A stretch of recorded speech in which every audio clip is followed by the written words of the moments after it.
Ayan mga boss, si Brown, no? Nakabang na naman sa paliko, papunta doon sa mga puti. Ayan, no? Nag-aabang siya. Madalas siya rito, banda, oh. Siguro naghanap siya ng pili niyang anakan. Tara doon. Bilis. Ayan, no? Si Brown. Muna na doon. Lumaki yung tiyan niya talaga.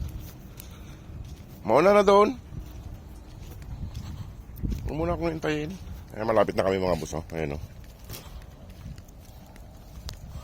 Doon, oh. Yung matitirang pagkain ng mga kuwan, aso ay kinakain ng mga kalapati. Ayan. Lahat sila nakakain. Ayan, mga boss, diretso na ako doon at tingnan ko yung family white para minsanan na lang. Okay. Sana nandiyan sila sa may damuhan. Ayan, lakad-lakad muna tayo mga boss.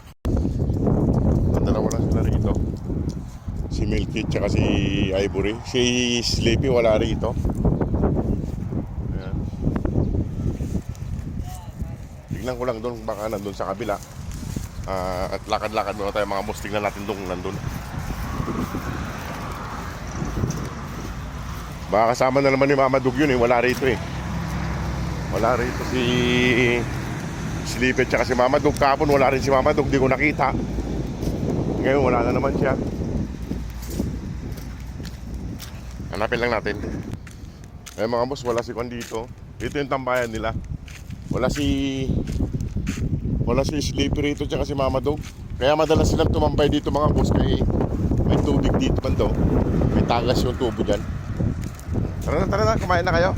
At hanapin ko mamaya yung nanay nyo tsaka si Sleepy. Lagi na lang kumato. Diba? Nagsimula na naman silang dalawa maggala. Si Mama Dug maghapon di ko nakita. Tsaka itong dalawa.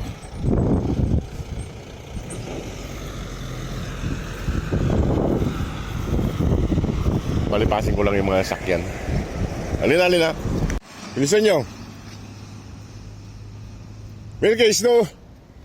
Ivory, ayan, oh. At paunahin ko na silang pakainin kasama si Brown kasi wala si Mama Dug tsaka si Antukin. Ayan. Ivory! Bilis! Mga boss, pakainin ko lang sila. At wala rito si Kwan. Wala yung dalawa. Wala dito, hindi ko makita sila.